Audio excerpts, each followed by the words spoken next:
Welcome to the Business of Design podcast. I'm Cheryl Horn, Director of Operations for Business of Design. A lot has changed at Business of Design since this episode originally aired. For the latest information and rates on events and membership at Business of Design, head to businessofdesign.com. Enjoy the show.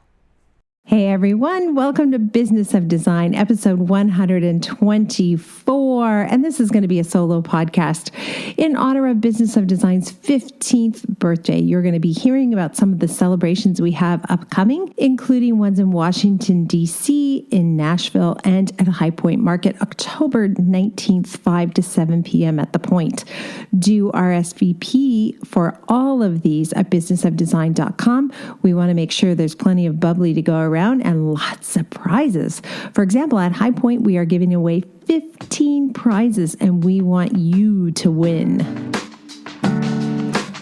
Welcome to the Business of Design podcast with Kimberley Seldon. Business of Design is the coaching community for independent designers like you. We know it takes more than hard work and talent to successfully run a professional design firm. There are proven business strategies that can solve your immediate challenges and transform your life. Don't try to do this alone. Join today and you'll have access to more than 100 video courses, participate in monthly coaching calls, and find unlimited support within our exclusive members-only Facebook group. Unlike traditional coaching, BOD is a fast track to immediate results for independent interior designers, decorators, architects, stagers, and landscapers just like you. Monthly membership is only $79. Annual members save 2 months. What are you waiting for? We all know design matters. At Business of Design, we think designers matter too. We have so much coming up this fall with Business of Design. It's going to be a busy few months. In October is Business of Design's 15th birthday, and we're doing all kinds of celebrations. So the big one's going to be at High Point on October 19th from 5 to 7 at The Point. Details are on the website. We are asking you to register so that we know who's coming. It is a free event, and if you're a BOD advocate, please let us know you're coming. We certainly want to roll out the red carpet for you. BOD members too, we want to know that you're coming. And if you're new to BOD or you're curious, please come and hang out with the best designers in the world. We'd love to meet you and celebrate 15 years of professional interior design coaching. If you are coming to High Point, Kimberly's also teaching a course in the theater, again on the Saturday, October 19th at 10 a.m. Have the professional life you've always wanted. In this session, you're going to learn where to start when it comes to changing your business and your life, 5 measures of true success, and how to create a new blueprint for the rest of your life. So if you're new to Business of Design, need a refresher or a fast track, this is where you want to be when you go to High Point. So again, that's the Saturday morning at 10 o'clock at the theater. Back to our BOD celebrations for our birthday.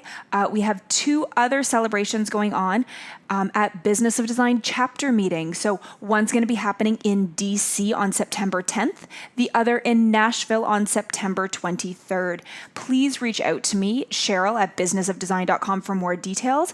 I'm going to put you in touch directly with our BOD chapter advocates, and they can give you all the details and get you on the list for that. All of our chapter listings are also on the website at businessofdesign.com. Check it out. We have over 30 chapters now across North America, Australia. Check it out. See if there's one in your area. If there's not and you want to help us launch one, please reach out. Immediately after High Point is our Santa Monica retreat. The BOD Elite Retreat is sold out for this year. We already have quite the wait list as well. Feel free to keep emailing me if you want to get on that wait list. We're also going to use that list to notify you immediately the second we open registration for next year's retreat. We certainly don't want you missing out twice. If you did miss out on the retreat, please consider joining us for the BOD conference. It's happening at Las Vegas Market on January 25th and 26th, and it is filling up nicely. We guarantee this will not be like those other conferences that have disappointed you with their lack of planning and weak content. We are working hard on new systems and protocols you can implement now. If you don't succeed, we don't succeed. So believe me, we want to exceed your expectations and bring you content that motivates and informs. There will be new content. If you have been with Business of Design for a long time, there will be new content for you. We can make 2020 the best year yet. So sign up today. Registration is already open, and you'll enjoy early bird pricing of $11.95 until September. And the price will go up end of September. So you'll save $200 until then. Details are on the website. If you have questions, by all means, reach out to me, Cheryl@businessofdesign.com. But for all of the event details on any of these events, head to businessofdesign.com. Thanks. This episode of Business of Design is brought to you by Buildlane. Buildlane is an extraordinary app that you can use, you clever designer, to order custom furniture from the comfort of your office. No visit to the factory or showroom rep required. Design details will not be overlooked, and by communicating directly with Buildlane, and by extension with the factory, you'll enjoy shorter lead times and increased profitability. As you may know, I've ordered a first piece of furniture for Kimberley Seldon Design Group, and the process has been ultra smooth. I will definitely describe the finished piece when I receive it and make sure I finish the story with everyone. Right now, though, you can enter a contest to win $2,500 worth of custom furniture. It's easy. Set up a free account at buildlane.com. There is no purchase required, and the contest is open to residents of U.S. and Canada. For more information, head over to businessofdesign.com. You can click on the Buildlane ad and set up that account really fast. Thank you so much, Buildlane, for your support of Business of Design and our amazing community. And now, back to the show. Every episode of Business of Design ends with something I call design intervention. And I've used that phrase for many years. I had a couple of television shows where I answered viewers' questions, and we called those segments design intervention. So it's a title that I kind of love. And I do love using it on the podcast because it's an opportunity for that guest expert to tell us one thing that is really going to make a difference in our lives. And so over the years that we've had the podcast, of course, I feel like I have learned so much. It was really hard to do, but I narrowed down all the design interventions into my 15 favorite, which I'm going to recap here. Some may be familiar, some may be brand new. I hope all of them will be thought-provoking. I'll start with episode number 2, which is a guy I just love, Dr. Gans Ferrance. He's got the best voice, but that's not why he's on the podcast. He has an incredible way of teaching people about boundaries and personal wellness and owning your own authentic voice. And I always respond to what Dr. Gans is teaching. And so in episode number 2, which was titled Handling Difficult Clients Like a 90s Action Hero, I love how powerful I felt when I heard that. Dr. Gans shared in his design intervention 5 reasons you should raise your rates. I know I talk about raising your rates a lot, but so often people say, yeah, that I will as soon as I finish this project, or I will as soon as I feel like I have more confidence, or I will when the other people in my area do, et cetera, et cetera. It seems like there's always a reason why we hold ourselves back from earning the living we deserve and desire. So anyway, these 5 reasons I think are worth thinking about. Dr. Gans says, number 1, own your expertise. You went to school or you learned it the hard way on the job with real clients and real budgets.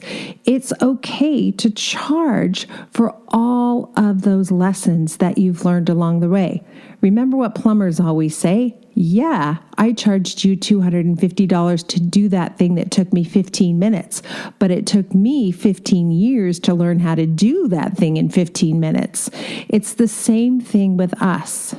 And I actually have found that raising my rates has caused me to step up and grow into a more confident, powerful position as a business owner.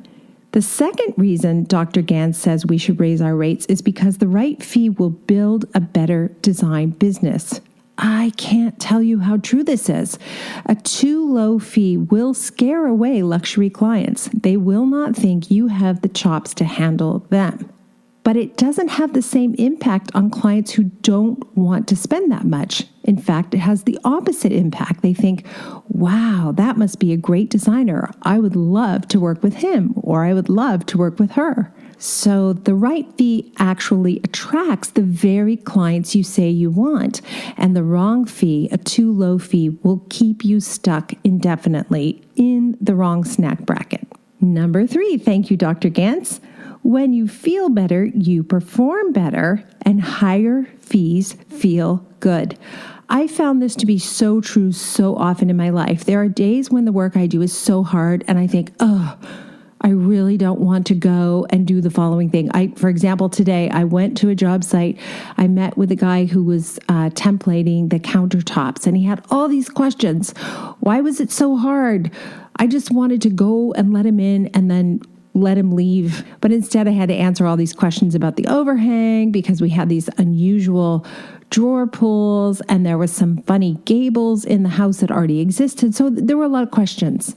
Not my favorite thing to do. Believe you me, it helps me a lot when I say, okay, not my favorite thing to do, but I made $500 today because I was willing to go and do that task. So it helps. Years ago, I was speaking at a bloggers conference and I said that money is lubrication. And the audience was sort of shocked, like I had said something so vulgar. But I do think it's true. Money is a powerful motivator and it does get you moving. So I don't think we should be afraid of that or ashamed of that. I think we should own it.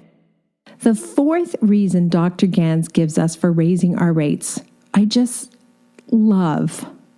He says we owe it to our families. Have you ever thought about that? When I was a young designer in 1991, as I was visiting with clients, I knew I had 2 little kids back home with a babysitter. So I traded some of that precious, valuable time to do this job. And sadly, for me, I didn't earn a living back then. And so what was the trade for, I wonder? In fact, our children are always watching us, right? And imagine how powerful it is to grow up in a house where you're able to articulate the value you bring to clients and then show what you can trade that expertise for. Money. Money's a wonderful thing. It can buy you all kinds of things. It's not everything, and no, it can't buy health or happiness, but it does buy you options and flexibility, and that's not a bad thing. So you owe it to your family. And I would say also, you owe it to the people who work with you. You owe it to your trades. You owe it to your suppliers. And I'll even go out on a limb and say we owe it to each other. In Business of Design, this community that we share and we value and we respect, we owe it to each other to be successful and raise the bar. We're not in it alone anymore, right, guys? We're together. And the 5th reason Dr. Gantz shares with us for raising our rates, he says, people will treat you the way you've asked to be treated. And that hourly fee is an extension of how you feel about yourself. And clients will value your time or not value your time, depending on what that fee is. I know that I can be guilty of that as well. I'm going to have a meeting, let's say, with somebody who's going to do some weeding in my garden, and their fee for weeding is $15 an hour, and that's their fee. I didn't pick that fee, but that's their fee. And perhaps I've got to take a phone call. I don't mind leaving them for 30 minutes with nothing to do while I go take a phone call because I don't mind paying that little bit of money. But if that same professional were charging $150 an hour, you bet I would be there for every minute of that conversation and I would wrap it up as quickly as possible, which also means, by the way, I'm paying more attention. The higher your rate, the more attention your clients will pay to you as you're having conversations during meetings, etc. Episode number 2, handling difficult clients like a 90s action hero. Thank you, Dr. Gantz. Another design intervention comes from a dear friend of mine, Bruce Philp, who is a branding expert and the author of Consumer Republic, and probably one of the smartest guys I know. Episode number 23, you are a brand, whether you like it or not. Bruce, of course, tells me something profound in this episode, that people don't buy my product. I'm not a widget. I'm not a bar stool. Clients aren't buying my product. Instead, clients are buying the belief that I can create and deliver the product. They're buying my brand. In order for clients to trust in that belief and believe that I'm going to create and deliver a product, every single brand touch point needs to be spot on, right? When they go to my website, it needs to be current and up to date and working well. The photos need to be clean and bright and crisp and consistent with the brand I intend to deliver to my clients. Phone calls, emails, all of that needs to be returned in the brand spirit. My trades need to show up in brand spirit. Products need to show up in brand spirit. Every single interaction with my clients is either going to polish my halo or tarnish it. So I'm not asking anyone to buy my product. I'm asking them to buy my brand and trust that I will deliver on their vision and their desire and their needs. It's a really big ask. And this ties into something I've been thinking about recently. It's summertime, lots of people are out, and so we've been noticing that as we send Business of Design's newsletter, which has lots of great information for you, we're getting back some automated out-of-the-office responses. Great, no big deal, but I happened to open a few recently and just take a look. I was sort of shocked. Some of them have spelling errors. Some of them are inarticulate. One of them said, "Sorry you missed me. I'm out of the office from December 14th till January 14th of 2019. Yeah, it's July 2019, so that hasn't been updated. Not a very good indication of brand promise. In some cases, the auto response included the name of someone else who could be of service while the main designer was out of town or out of the office. This is a really good practice. And it occurred to me, for those of you who work by yourself, you're all alone, you could still have different emails going to different departments. So for example, you might say, "Hey, thanks for your email. I'm out of the office from July 19th to July 30th, and I will not be checking email. If you have an urgent question about a design project, email so-and-so. If you'd like to set up a design consultation for when I return, email so-and-so. If you'd like to pay an outstanding invoice, email so-and-so." So what if you're the only person, but you created Gmail accounts for design consultations, payments, design assistance? I'm not suggesting this just to dupe clients or trick them, but imagine if you had these separate accounts and you were on vacation and you couldn't stop yourself from checking emails. Maybe you could limit yourself to checking only emails that are asking for a design consultation or only emails that want to pay a bill. Make sense? Something to think about. I loved the auto response we got from Joey Yoder, who I met at High Point in 2017, I think it was. And Joey said, "I will be out of the country traveling from June 10th to July 7th. I'll do my best to spend time with children. They are growing up way too fast, and soak in inspiration from our trip." Isn't that great? I love that. She's reminding them that she has a family. She's perfectly comfortable creating balance for herself, and she's looking for inspiration for their projects. Then she directs the reader, if something is urgent, please respond and put urgent in the subject line. So that gives her a really clear indication of which emails she needs to put her eyeballs on and which ones she can ignore until she's back home. Nicely done, Joey. And I'll just throw this one in here too. It's from a nutritionist that I work with. And she says the spirit and intention behind my brand is to support innovators, entrepreneurs, and go-getters. I truly believe when people have their health, they can change the world. In this spirit and in an endeavor to lead with my actions and not just my words, I have decided to take a sabbatical for practice. Beginning at the end of August, I am planning a 3-month leave, during which I will pursue some growth opportunities and maintain some balance, perhaps even some fun in my life. And then she goes on to list people that they can get in touch with at the office. I'm throwing this out there because even something as inconsequential as your auto response is speaking to your brand. So give it some thought. And for the record, my title at Business of Design is Advocate in Chief. The seventh design intervention I'm going to talk about is from episode number 32, Profit Through Margins, Not Markups. And this is with Veronica Solomon, who has been an incredible supporter of Business of Design and uses our strategies and systems and protocols in her business and in her own coaching community. And Veronica suggested role playing and even talking to yourself in front of the mirror to practice asking for money or reading your contract without flinching. I have found this to be true for me. I do this all the time. If I'm about to enter a conversation that may be contentious or I'm nervous about it in some way, I will actually script it out. I will practice the script and I will get myself ready and grounded and centered before I have the meeting. And then during the meeting, it usually doesn't follow a script, but I feel ready and confident to move forward. Really great suggestion. Episode number 34 featured designer Sarah Kidder, who was part of a show house and shared what that experience was like. Sarah left us with 2 design interventions, number 8 and number 9 on my list. Number 8, when opportunity knocks, say yes. It's okay to be scared. Do it anyway. You will grow into the task. I have found that to be so true in my life. Take the plunge, try it. Those experiences that I go into with my knees knocking generally turn out to be the very experience I need to go up a level. And number 9, this is 100% true. And it does take practice and it does get easier.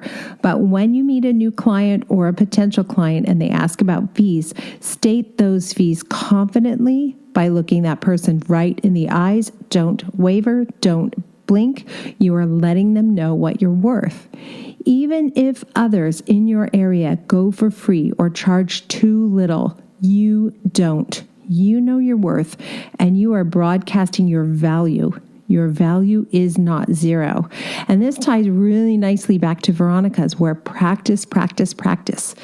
If you haven't given yourself that raise in a while, it's time. Practice, practice, practice stating what your new fees are, and then say nothing once you state the fees, except maybe describe the value that you can bring to projects. That's always a good idea. And there is a course at Business of Design, consultation benefits, that will allow you to describe the benefits you bring to a consultation. Because remember, that's all you're selling in that first phone call. And we are going to be introducing a course on your value in general coming up in 2020. Episode 44 is with someone who I consider to be a dear friend now. She's been a Business of Design member since 2004 when we launched. Wow, can't thank her enough, Leanne Bonnell. If you don't know Leanne Bonnell, you should definitely follow her on Instagram and get to know her. She's a very special human being. Leanne also shared 2 design interventions, so these are number 10 and 11. Number 10, planning your day and your week ahead of time is a really good way to manage resources. What does that mean for me? That means that I need to block out all of my client appointments, of course, but also I need to block out my yoga class, my Pilates class, my manicure, my pedicure, all of those things that I put aside sometimes to keep working, or block out a half a day of free time to hang out with the girls. That's okay too, but really blocking that time out in the calendar can protect it and help me honor and respect my own boundaries. And number 11, and this speaks to the heart of Business of Design, and really, truly, I can't say it without crediting E-Myth, Michael Gerber, schedule time to work on your business. I have met so many incredible people all over the world, and the ones who implement quickly all discuss this same thing. They made time in their calendar, and they committed to it, and they spent that time watching Business of Design courses, and then implementing the strategies and procedures. I can be guilty of trying to squeeze everything in and thinking, I'll go back and implement later.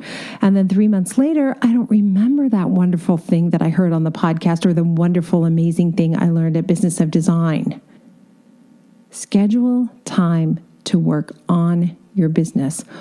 And if you don't have time to do that, I guarantee you will have lots of time for chaos and mess and drama.